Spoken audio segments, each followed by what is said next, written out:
안녕하세요. 2022년 달라지는 퇴직연금 제도를 오늘 여러분들에게 알려드릴 강영선이라고 합니다. 저는 현재 갤럭시 자산운용에 근무를 하고 있고요. 퇴직연금과 관련된 다양한 제도라든지 그리고 도움을 드리기 위해서 활동을 하고 있습니다.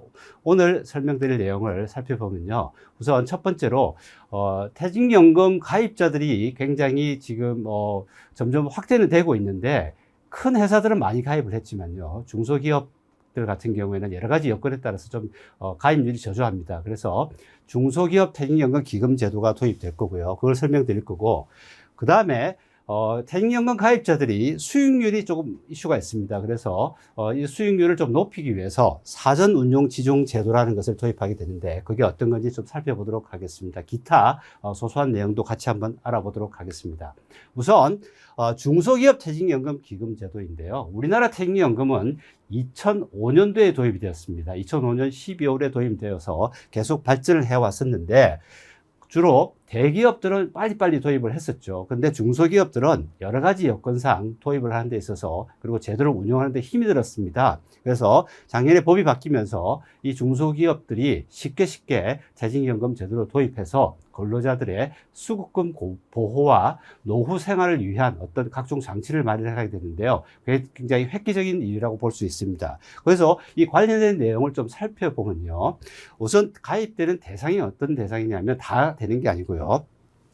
30인 이하 사업장에 있는 기업과 그리고 거기에서 일하시는 근로자들이 대상이 될 거고요. 그 다음에 이 제도는 어떻게 되냐면 보통 퇴직금은 사용자가 부담을 하게 되어 있지 않습니까? 그래서 사용자들이 부담하는 퇴직금을 공동의 기금을 조성하게 됩니다. 혼자서 하면 힘들죠, 그죠? 힘든데 공동의 기금을 조성하게 되면 이걸 전문가들에게 맡길 수 있습니다. 그래서 기금 운영은 기금제도운영위원회라는 전문가들이 그리고 노화 그리고 사측 대표들이 모여가지고 구성돼서 전문가스럽게 운영을 하게 될 거고요. 그리고 가입 절차도 굉장히 심플하게 하기 때문에 여러분들이 크게 어려움 없이 이 제도를 활용할 수 있을 거라고 보고 있습니다. 그래서 기금 운영은 실질적으로 국민연금의 어떤 운영 방식과 유사하게 굉장히 합리적이고 그리고 전문가들이 운영을 하기 때문에 나름대로의 어떤 장점들을 가지고 있다고 볼 수 있겠습니다.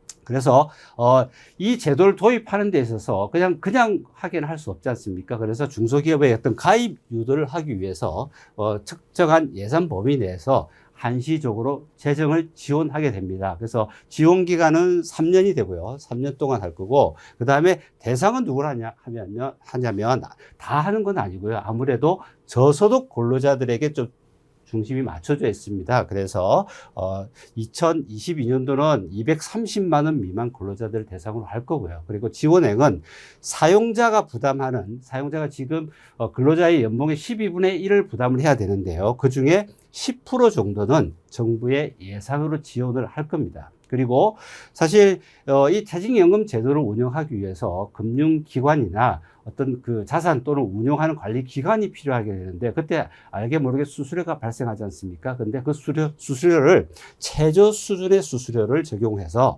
굉장히 낮은 가격에 고 퀄리티의 어떤 서비스를 제공할 그런 예정으로 되어 있습니다. 그래서 이걸 하게 되면 어떤 효과가 있냐면요. 아무래도 자기가 개인이 운영하는 것보다는 전문적 운영을 하기 때문에 퇴직연금 수익률이 조금은 더 올라갈 수 있을 것으로 기대를 하고 있고요. 그리고 두 번째로는 뭐냐면 중소기업 근로자의 적립금 운용을 하는 데 있어서 DC 같은 경우 자기가 운용을 해야 되기 때문에 굉장히 부담스럽습니다. 사실 금융에 대해서도 잘 모르고 금융 상품에 대해서도 모르기 때문에 이런 것들을 운용을 부담하는 해소를 시킬 수 있는 그런 장점이 있을 거고요. 세 번째로는 재정을 지원하기 때문에 사용자들도 뭐 한 3년 정도이긴 하지만은 어느 정도 부담이 좀 줄어드는 그런 효과가 있겠죠. 그리고 이런 제도가 잘 활용되어져서 잘 갖추어진다라고 하면은 소규모 사업장의 근로자들의 안정적인 노후 소득을 보장할 수 있는 어떤 그러한 기구가 될 수 있다라고 말씀을 드리겠습니다.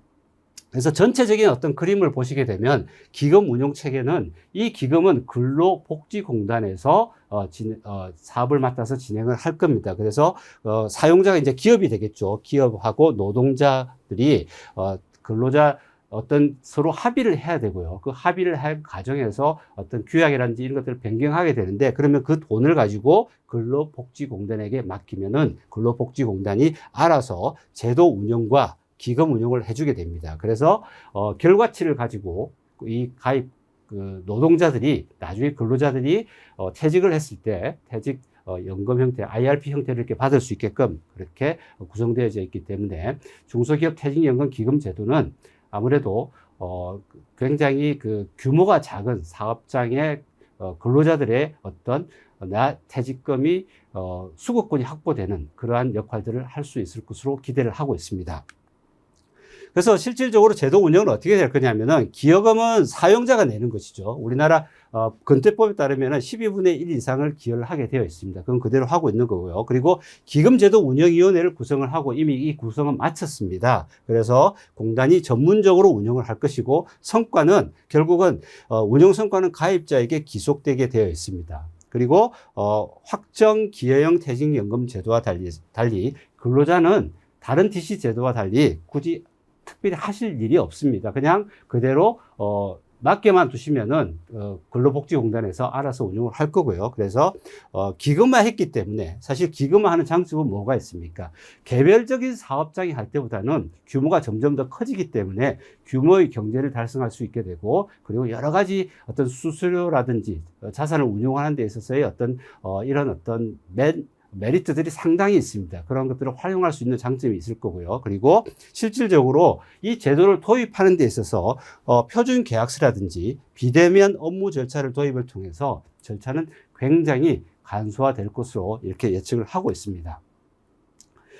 그 다음에 이제 중요한 것 중에 하나가 뭐냐면 이 사전 지정 운용 제도, 이제 영어로 이야기하면 디폴트 옵션인데요. 이 제도가 도입되게 됩니다. 여러분들 많이 아시겠지만요. 우리나라 퇴직연금 제도의 가장 큰 문제점 중에 하나가 뭐냐면 수익률이 굉장히 낮다라는 것입니다. 임금 상승률에도 못 미치는 수익률, 그리고 뭐 여러 가지 이유들이 있는데 이제 그것들을 조금 개선하기 위해서 DC형이나 IRP 제도에 많이들 가입을 하고 계신데요. 사실 DC형이나 IRP는 누가 운용을 해주는 것이 아니라 근로자가 직접 운영을 해야 됩니다. 근데 되게 일들 하다가 바쁘시잖아요. 바쁘시면 어떻게 됩니까? 그냥 가만히 놔둡니다. 놔두죠. 가만히 두고 있기 때문에 실질적으로 이게 제대로 잘 운영이 안 되고 있어요.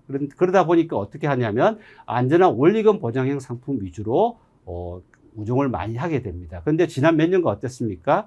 굉장히 금리가 낮은 상황이었죠. 그러다 보니 결국은 임금 상승률이나 물가 상승률도 따라가지 못하는 굉장히 낮은 어떤 수준의 자기의 퇴직연금이 점점 불려져 나가고 있는데, 이런 것들을 해소하는 데 있어서 사실 사람들이 굳이 정하지 않더라도 사전에 정해진 운영하는 방법들을 도입을 해서 퇴직연금 수익률을 올리고자 하는 것들이 있고요. 그래서 개정 내용은 어떤 거냐면 DC형 가입자가 상품 운용 지시가 없는 사람들이 있습니다. 그냥 그대로 계좌만 만들어두고 아무것도 하지 않으시는 분들이 있는데, 이런 경우에는 사전에 미리 정한 방법으로 퇴직연금을 자동으로 운영하게 해줍니다. 이것을 이제 디폴트 옵션 제도라고 하는데요. 아까 말씀드린 것처럼 실질적으로 소극적 운영과 그리고 별도 활동을 안 하기 때문에 이런 문제점들이 발생해서 우리나라에서 처음 시작하는 건 아니고요. 이미 선진국에서는 이러한 제도들이 도입되어 있었습니다. 사람들은 기본적으로 현재 상태를 그대로 유지하려고 하고 있고요. 그리고 뭔가를 쉽게 바꾸려고 하지 않습니다. 그래서 좀 강제화, 중강제화 또는 반강제화 시켰는데,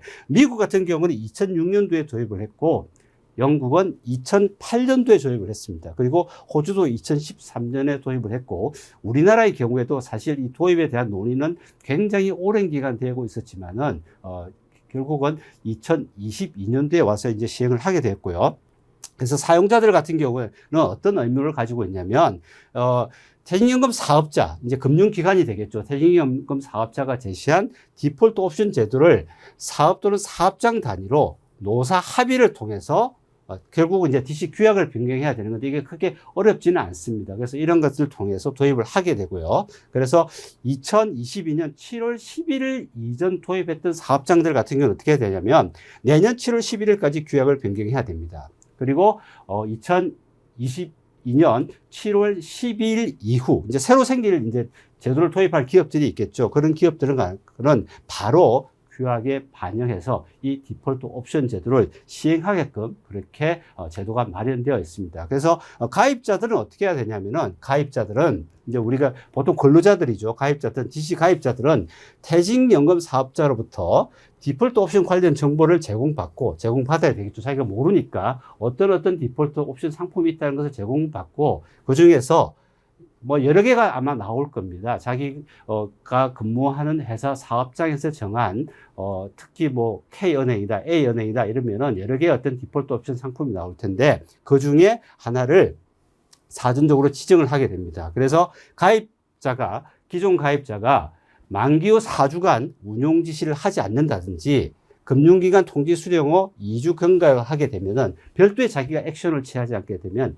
자동적으로 이 디폴트 옵션 상품으로 가입을 하게 됩니다. 그래서 이 제도는 2022년 7월 12일부터 시행이 될 예정에 있고요. 그래서 관련돼서 굉장히 준비들을 많이 하고 있는데 사실 이게 조금 뭐 유예가 될지 어떻게 될지는 정확하게 아직은 확정되진 않았습니다. 다만 법에서 7월 10일 시행되고 라고 했기 때문에 그런 만반의 준비들을 하고 있는 것으로 알고 있고요. 조금 딜레이 될 수도 있는 여지는 있을 수도 있다. 그거는 뭐 여러 가지 상황들에 따라 달라지기 때문에 조금 변경의 가능성이 있다. 이렇게 말씀을 드리겠습니다.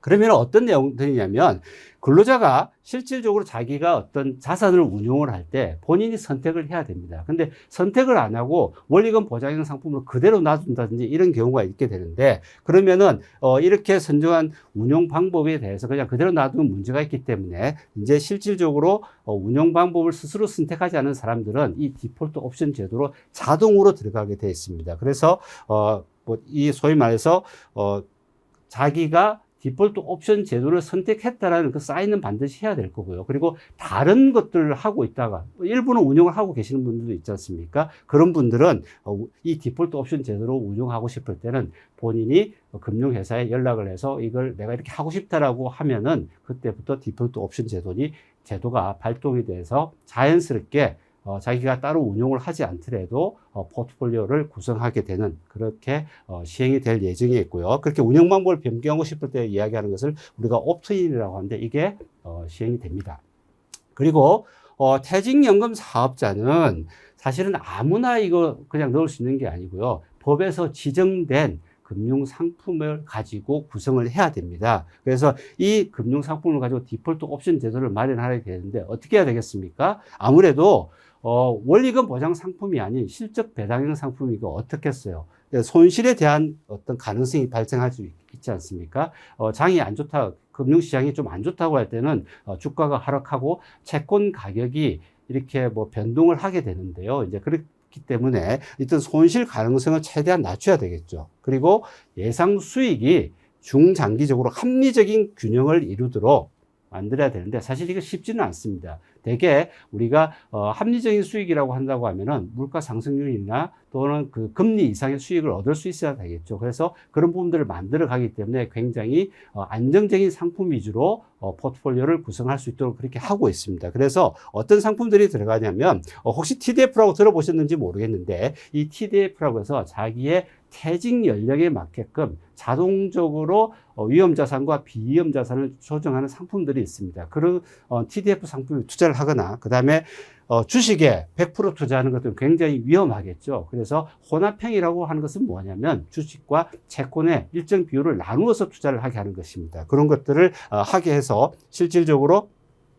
금융시장이 큰 충격이 왔을 때 내가 손실을 좀 더 덜 보게 하고 그리고 실질적으로 금융시장이 좋을 때도 사실 100% 위험자산보다는 덜 하겠지만 합리적인 수익을 추구할 수 있는 그런 상품으로 구성이 되게 있고요. 그 다음에 이제 MMF라든지 인프라 펀드 뭐 이런 상품들을 추가적으로 지정을 할 수 있습니다. 그렇다고 해서 이 디폴트 옵션 제도가 시행된다고 해서 원리금 보장형 상품이 없는 건 아니고요. 원리금 보장형 상품들도 투자를 할 수 있습니다. 가령 이제 뭐 퇴직을 1, 2년 정도 남겨두신 분들이 굉장히 위험 자산에 투자하는 게 두려워하실 수도 있지 않습니까? 그런 분들은 예적금이라든지 최저 이율이 보정되는 보험사의 GIC 상품, 그 다음에 증권사의 ELB 상품들 같은 경우에는 굉장히 원리금도 보장이 되면서 안정적인 상품이기 때문에 이건 역시 선택을 할 수 있기 때문에 여러분들의 어떤 투자 성향이나 여건에 따라서 자유롭게 선정하실 수 있는 그런 장점이 있는 제도라고 말씀을 드리겠습니다. 그래서 크게 퇴직연금 사업자, 이제 금융기관이죠. 그래서, 사전심의에서 고용노동부에 이 디폴트 옵션 상품을 승인을 받게 됩니다. 그리고, 퇴직연금 도입법인 일반 사용자죠. 여기 사업자가 제시한 제도를 퇴직연금 단위를 이제 도입을 하게 되는데, 노사 합의해서, 퇴직연금 규약을 변경함으로써 도입을 하게 될 거고요. 그 다음에 일반 근로자들이죠. 이분들은 자기가 동의를 했어. 내가 퇴직연금 제도 디폴트 옵션 제도를 시행하겠다. 이렇게 사인을 하시게 되면 그렇게 크게 걱정하실 거 없이 그냥 이 제도에 따라서 자기의 퇴직금이 관리가 된다는 것입니다. 그리고 디폴트 옵션 제도에 자기가 들어갔다가도 하기 싫으면 다시 나오실 수 있는 그런 선택권은 있기 때문에 굉장히 자유스럽게 선택을 하시면 될 것으로 보이시고요. 그래서 크게 흐름은 어떻게 되냐면 그 퇴직연금 사업자 금융기관들은 디폴트 옵션에 대한 상품들을 구성을 할 거고요. 그리고 이걸 자기 금융회사가 마음대로 정하지 못합니다. 고용노동부의 승인이 반드시 필요하게 되고요. 그래서 각각의 어떤 회사 내 그리고 퇴직연금 사업자 그리고 사용자와 근로자들이 합의한 상황에 따라서 규약이나 절차들을 따라서 디폴트 옵션 제한을 하고 규약을 변경하고 그 다음에 옵션 상품에 대한 구체적인 정보를 받게 돼서 실질적으로 이 제도를 활용하게 되고요. 그래서 디폴트 옵션이 결국 자동적으로 개시하게끔 만들어지게 되어 있는데 여기에 있는 옵트인, 옵트아웃은 뭐냐면은 디폴트 옵션 제도를 내가 하고 싶다고 하면은 다른 제도에 있다가도 들어올 수 있고요. 또 이 제도가 하다 보니까 별로 좋지 않다 그러면 나갈 수도 있는 그렇게 제도를 열어놔서 굉장히 근로자의 어떤 선택권이 확대되면서 기본적으로 이 제도를 도입함으로써 지금까지 문제가 되고 있던 퇴직연금 제도의 수익률을 개선할 수 있는 그런 계기가 될 수 있을 것으로 예상이 됩니다. 그 다음에 이제 그 퇴직금의 이제 IRP 의무 이전이라는 것들이 나오는데요. 이건 뭐냐면 지금 우리가 퇴직금을 타게 되면 퇴직연금 제도를 도입하지 않는 기업들은 바로 한 회사에서 퇴직을 할 때 바로 이렇게 돈을 주게 돼 있어서 돈을 줬었습니다. 퇴직금을. 근데 2022년 4월 14일부터는요. 어떻게 되냐면 퇴직금 제도에 가입되어 있는 근로자가 퇴직한 경우 퇴직금은 근로자가 지정한 개인형 퇴직연금 제도, 이게 IRP라고 이야기를 합니다. IRP라고 하는데 이 계정으로 무조건 이렇게 이쪽으로 옮겨야 됩니다. 그전에는 이제 자기가 퇴직 일시금을 받을 수도 있었거든요. 선택을 했었는데 그렇게 하지 않고 무조건 하게 되고, 근데 이제 이렇게 되게 되면 어떻게 되냐면 사실 IRP 제도는 따로 이 시간에 아마 다른 시간에서 그 공부를 하시게 될 텐데요. IRP 제도는 여러 가지 세제 혜택도 있고 여러 가지 좋은 점들도 있습니다. 연금으로 받았을 때. 물론 이제 돈이 묶이는 그런 효과도 있겠지만은 이렇게 일장일단이 있기 때문에 자기에게 잘 맞게 선택을 하게 되면 되는데, 그렇다고 IRP 의무 이전이 된다고 해서 무조건 하는 것은 아니고요. 퇴직연금 미가입한 경우에도 55세 이상에서 퇴직. 우리는 지금 퇴직연금 제도에서는 크게 크리티컬 결정적인 나이를 만 55세로 봅니다. 55세로 봐서 55세 이후에 연금화라든지 이런 것들 할 수 있는데 55세 이상에서 퇴직하거나 그 다음에 퇴직금을 또는 퇴직연금을 그동안 이제 담보대출을 받으신 경우도 있어요. 근데 이건 이제 퇴직을 하게 되면 상환을 해야 되지 않습니까? 이 상환할 때나 그 다음에 이제 퇴직금 이제 규모가 좀 작아서 300만 원 이하인 경우에는 법이 IRP로 의무가 이전이 강제화됐다고 하지만은 굳이 할 필요는 없다. 이렇게 해서 상대적으로 여지를 만들어 두었다 이렇게 말씀드리겠고요. 그 다음에 이제 적립금 운용위원회라는 게 있는데 이거는 뭐냐면 근로자들께서는 직접 신경 쓰실 필요가 특별하게는 없습니다. 기본적으로 이제 DB 제도를 가지고 있는 회사들인데요. 그 중에서도 이제 300명 이상의 근로자를 사용하는 사용자, 이게 규모가 좀 이제 중대형 기업들이죠. 그때 이때 이제 퇴직연금 제도를 도입을 했는데 DB 같은 경우에도 우리나라의 수익률이 굉장히 낮습니다. 수익률이 좀 낮고 이렇기 때문에 이것들도 조금 개선할 필요가 있죠. 그리고 이게 제대로 되고 있는지에 대해서 잘 모르고 있고, 근데 이게 결국은 투자의 문제이기 때문에 이제 그래서 적립금 운용위원회라는 것을 만들어서 좀 더 합리적이고 전문적이고 체계적으로 하라고 우선은 300명 이상의 근로자를 보유하고 있는 사용자에게 의무화시켰던 것입니다. 그래서 적립금 운용위원회를 구성을 해야 되고요. 그래서 사용자가 적립금 운용위원회 심의를 거쳐가지고 적립금 운용 계획서, 사실 뭘 하려고 하면 계획서가 있어야 되겠죠. 그죠? 그래야지 나중에 이대로 제대로 계획대로 됐는지, 그리고 누가 어떻게 결정을 했는지, 책임 소재라든지, 그리고 어떤 개인이 단독으로 결정을 하는 것보다는 다방면의 사람들이 공동의 의사결정을 했기 때문에 그러한 것들에 따라서 제대로 이루어지는지에 대해서 계획서를 반드시 만들게 되고 있고요. 그리고 이 계획서에 따라서만 적립금을 운용해야 됩니다. 그래서 이 계획서 내에는 어떻게 들어가냐면 적립금의 운영 목적이라든지, 그다음 실질적으로 어떻게 하겠다는 방법, 그리고 실제 목표 수익률, 운용 성과, 이런 내용들을 포함해서 매년 1회 이상 이제 사용자들은 이걸 만들어야 됩니다. 이미 이 제도는 2022년 4월 14일부터 시행이 될 거고요. 그래서 이러한 제도들이 도입됨으로 인해 가지고 퇴직연금의 어떤 수익률 제고에 좀 더 기여를 할 것으로 그렇게 보고 있습니다. 이상 퇴직연금이 2022년도에 달라지는 제도들에 대해서 살펴봤는데요. 실제로 이 제도는 굉장히 크게 의미가 있습니다. 퇴직연금 가입자 수를 굉장히 늘려서 근로자의 어떤 수급권이라든지, 그리고 노후 생활을 보장할 수 있는 어떤 그 토대의 기반을 만들었다는 것 하나 하고, 그 다음에 수익률을, 아무래도 수익률이 굉장히 중요한데 이 수익률을 좀 더 높이는 편으로 이 퇴직금연금 제도가 변경이 되었기 때문에 이 제도를 잘 활용하셔가지고 여러분들의 어떤 사업장이든 그리고 근로자가 되시든지 간에 이 제도를 잘 활용하셔서 좋은 결과가 있으시기를 기대를 합니다. 이상 2022년 달라지는 퇴직연금 제도에 대해서 말씀을 드렸습니다. 감사합니다.